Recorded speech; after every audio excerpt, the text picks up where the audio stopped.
ಇಂದೇ ಡೌನ್ಲೋಡ್ ಮಾಡಿ ಮತ್ತು ನಿಮ್ಮ ನೆಚ್ಚಿನ ಶೋಗಳನ್ನು ಆನಂದಿಸಿ. ನೀವು ಬಂದಾಗ ಸೂಟ್ ಹಾಕೊಂಡು ಮೆರಿತಿದ್ನಲ್ಲ, ಈ ಸೂಟ್ ಕೂಡ ನಂದೆ. ಅವಮರ ಇಲ್ಲಿ ಸೂಟ್ನ ನಿಮಗಿಲ್ಲಿ ನಾನು ಸೂಪರ್ವೈಸರ್ ಕೆಲಸ ಮಾಡ್ತಿದ್ದೀನಿ ಅಂತ ಹೇಳಿ ನಂಬಿಸಿದ್ನಲ್ಲ, ಎಲ್ಲ ಶುದ್ಧ ಸುಳ್ಳು. ನಿಮಗೆಲ್ಲ ಚೆನ್ನಾಗಿ ಯಾಮಾರಿಸಿದ್ದಾನೆ. ಇವರು ಹೇಳ್ತಾ ಇರೋದು ನಿಜನಾ? ನನ್ನ ಮಗ ಬೆಂಗಳೂರಲ್ಲಿ ದೊಡ್ಡ ಕೆಲಸದಲ್ಲಿದ್ದಾನೆ ಅಂತ ಎಲ್ಲರ ಮುಂದೆನೂ ತಲೆ ಎತ್ಕೊಂಡು ಹೇಳ್ಕೊಂಡು ತಿರುಗಾಡ್ತಾ ಇದ್ದೆ. ಸರ್, ನನ್ನ ಮಗನ ಮಾತು ಕೇಳಿಕೊಂಡು ನಿಮ್ಮ ಮೇಲೆ ಕೂಗಾಡ್ಬಿಟ್ಟೆ. ದಯವಿಟ್ಟು ಕ್ಷಮಿಸಿ ಸರ್, ದಯವಿಟ್ಟು ಕ್ಷಮಿಸಿ. ನನ್ನ ಮಗ ಸೂಪರ್ವೈಸರು ತನ್ನ ಕಾಲ ಮೇಲೆ ತಾನು ನಿಂತ್ಕೊಂಡಿದ್ದಾನೆ, ತುಂಬ ದುಡಿತಾ ಇದ್ದಾನೆ ಅಂತ ಹೆಮ್ಮೆ ಪಟ್ಕೊಂಡ್ಬಿಟ್ಟಿದ್ದೆ. ಇವತ್ತು ನನ್ನ ಆಸೆ ಎಲ್ಲ ನುಚ್ಚು ನೂರಾಗೋಯ್ತು. ನೀನಿಲ್ಲಿ ಈ ಥರ ಕೆಲಸ ಮಾಡ್ತಿದ್ಯಾ ಅನ್ನೋ ವಿಷಯ ನಿಮ್ಮ ಅಮ್ಮನಿಗೆ ಗೊತ್ತಾದ್ರೆ ಎಷ್ಟು ನೊಂದ್ಕೊತಾಳೆ ಗೊತ್ತೇನೋ.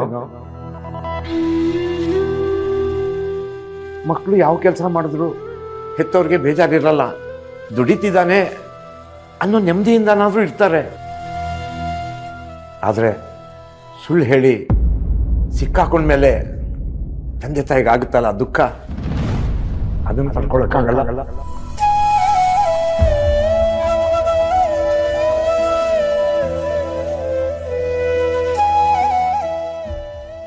ಕ್ಷಮಿಸ್ಬಿಡಿಯಪ್ಪ, ನನಗೆಲ್ಲೂ ಕೆಲಸ ಸಿಗ್ತಾ ಇರಲಿಲ್ಲ. ಬೆಂಗಳೂರಿಗೆ ಕೆಲಸ ಹುಡ್ಕೋಕೆ ಹೋಗ್ತೀನಿ ಅಂದರೆ ನೀವು ಯಾರೂ ಒಪ್ತಾ ಇರಲಿಲ್ಲ. ಅದಕ್ಕೆ ಸೂಪರ್ವೈಸರ್ ಕೆಲಸ ಸಿಕ್ತು ಅಂತ ಸುಳ್ಳು ಹೇಳ್ಬಿಟ್ಟೆ. ನಾನು ದಯವಿಟ್ಟು ಕ್ಷಮಿಸಪ್ಪ.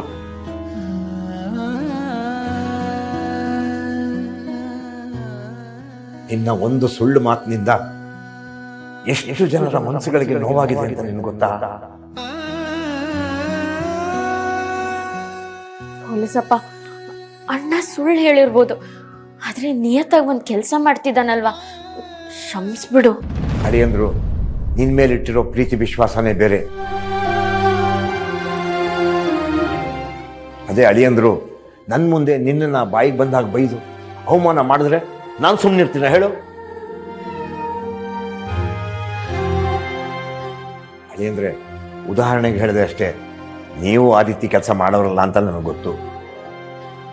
ಎಲ್ಲ ತಂದೆ ತಾಯಿಗಳು ಮಕ್ಕಳು ದೊಡ್ಡ ಸ್ಥಾನದಲ್ಲಿ ಇರಲಿ ಅಂತಾನೆ ನೋಡ್ತಾರೆ, ಯಾರು ಕೆಳಮಟ್ಟದಲ್ಲಿ ಇರಲಿ ಅಂತ ಊಹಿಸೋದು ಇಲ್ಲ.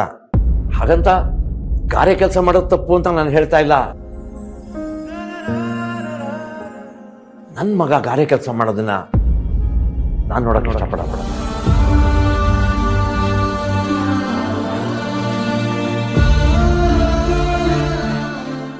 ನರಸಿಂಹ, ನಾನು ಇಲ್ಲಿಗೆ ಬರೋದು ನಿನಗೆ ಮೊದಲೇ ಗೊತ್ತಿತ್ತಾ? ಪ್ರಶ್ನೆ ನಾನು ನಿನಗೆ ಕೇಳ್ತಾ ಇರೋದು. ಅಳಿಯಂದ್ರೆ ನೀನು ನೋಡ್ತಾ ಇದೀಯಾ? ನೀನು ಕೂಲಿ ಕೆಲಸ ಮಾಡ್ತಿದ್ದೆ ಅಂದಮೇಲೆ ನಾನು ಬರಕುವಾಗ ಸೂಟ್ ಹೇಗೆ ಹಾಕೊಂಡು ನಿಂತಿದ್ದೆ? ಅದಕ್ಕೆ ನಾನು ಕಾರಣ.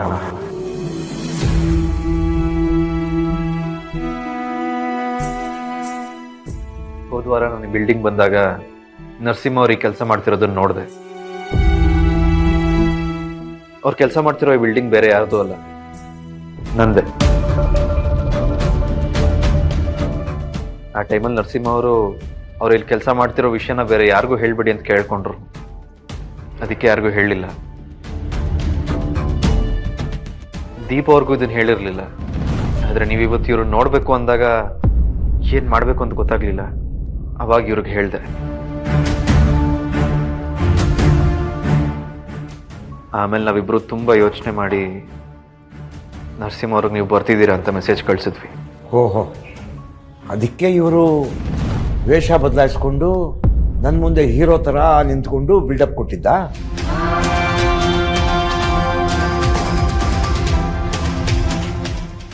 ಎಲ್ಲರೂ ಸೇರಿಕೊಂಡು ಚೆನ್ನಾಗಿ ನನ್ನ ಕಣ್ಣಿಗೆ ಬೂದಿ ಎರ್ತಿದ್ರು.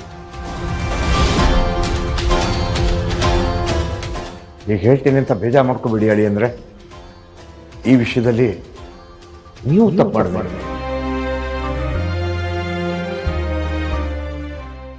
ನಿಮ್ಮದೇ ಬಿಲ್ಡಿಂಗಲ್ಲಿ ನಿಮ್ಮ ಹೆಂಡತಿ ಅಣ್ಣನೇ ಗಾರೆ ಕೆಲಸ ಮಾಡೋದನ್ನು ನೋಡಿ ಬೈದು ಬುದ್ಧಿ ಹೇಳೋದು ಬಿಟ್ಟು ಹಾಗೆ ಬಿಟ್ಟಿದ್ರಲ್ಲ. ಅವನೇನೋ ಹೇಳ್ದ ಅಂದ್ಬಿಟ್ಟು ನಮ್ಗಳಿಂದ ವಿಷಯ ಮುಚ್ಚಿಟ್ಬಿಟ್ರಲ್ಲ ಅಡಿ. ಅಂದರೆ ಪೊಲೀಸಪ್ಪ, ಅಣ್ಣನ ಬಗ್ಗೆ ನಿಂಗೆ ಹೇಳಿದ್ರೆ ನೀನು ನೊಂದ್ಕೋತೀಯ ಅಂತ ನಾವು ಸುಮ್ಮನಾಗಿತ್ತು. ನೀನಾದ್ರೂ ಒಂದು ಮಾತು ಹೇಳ್ಬೋದಾಗಿತ್ತಲ್ವ ದೀಪ. ಬರುವಾಗ ನಿಮ್ಮ ಜೊತೆನೆ ಬಂದ್ನಲ್ವ ನಾನು. ನೀನು ಈ ಥರ ಮಾಡ್ತೀಯ ಅಂತ ಅನ್ಕೊಂಡಿಲ್ಲ.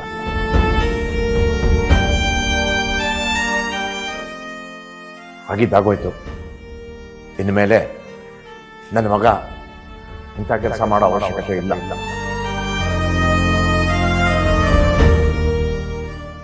ನರಸಿಂಹ, ಈಗಂದೀಗಲೇ ನನ್ನ ಜೊತೆ ಊರಿಗೆ ನಡಿ. ಅಲ್ಲಪ್ಪ, ಮಾತಾಡ್ಬೇಡ. ಈ ತಕ್ಷಣ ನಾವು ನಮ್ಮೂರು ಹೊರಡ್ತಾ ಇದ್ದೀವಿ. ಅನುಮತಿ ಇಲ್ಲದೆ ಅವ್ರ ಬಟ್ಟೆ ಹಾಕೊಂಡಿದ್ದಕ್ಕೆ ಅವ್ರ ಹತ್ರ ಕ್ಷಮೆ ಕೇಳು. ದಯವಿಟ್ಟು ಕ್ಷಮಿಸಿ. ಇಲ್ಲಿ ಪರವಾಗಿಲ್ಲಪ್ಪ.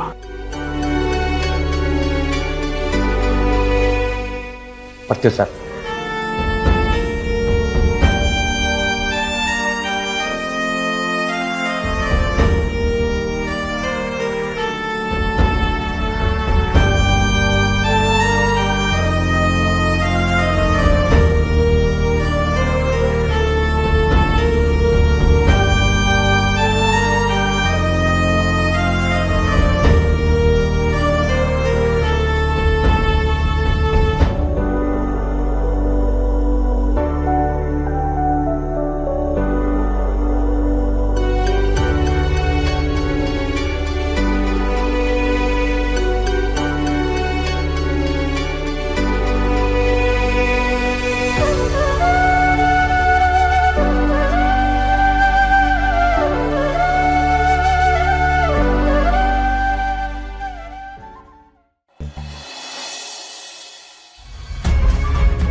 ಯಾರು ನೀನು? ನನ್ನ ಬಗ್ಗೆ ಇಂಟ್ರೊಡಕ್ಷನ್ ಕೊಡೋ ಅವಶ್ಯಕತೆ ನನಗಿಲ್ಲ. ನೀನು ಸೈಲೆಂಟ್ ಆಗಿರೋ ಹಾಗೆ ನೋಡ್ಕೊಬೇಕು ಅಂತ ನಮ್ಮ ಲೇಡಿ ಬಾಸಿಂದ ಆರ್ಡರ್ ಆಗಿದೆ, ಅದಕ್ಕೆ ಬಂದೆ. ನೀನು ಇನ್ಮೇಲೆ ನನ್ನ ಜವಾಬ್ದಾರಿ. ದಿಶಾನೇ ದೀಪ ಅನ್ನೋ ಸತ್ಯನ ಇಷ್ಟು ಬೇಗ ರಿವೀಲ್ ಮಾಡಿದ್ರೆ ಕ್ಯೂರಿಯಾಸಿಟಿ ಹೋಗ್ಬಿಡುತ್ತೆ. ಹಾಗೇನಾದರೂ ರಿವೀಲ್ ಮಾಡಬೇಕು ಅಂದರೆ ಅದಕ್ಕೆ ಕಾರಣ ನಾನಾಗಿರಬೇಕು. ಆ್ಯಂಡ್ ಆ ಕ್ರೆಡಿಟ್ ನನಗೆ ಬರಬೇಕು. ಐ ಥಿಂಕ್ ನಿನಗೆ ಅರ್ಥ ಆಯಿತು ಅನ್ಸುತ್ತೆ.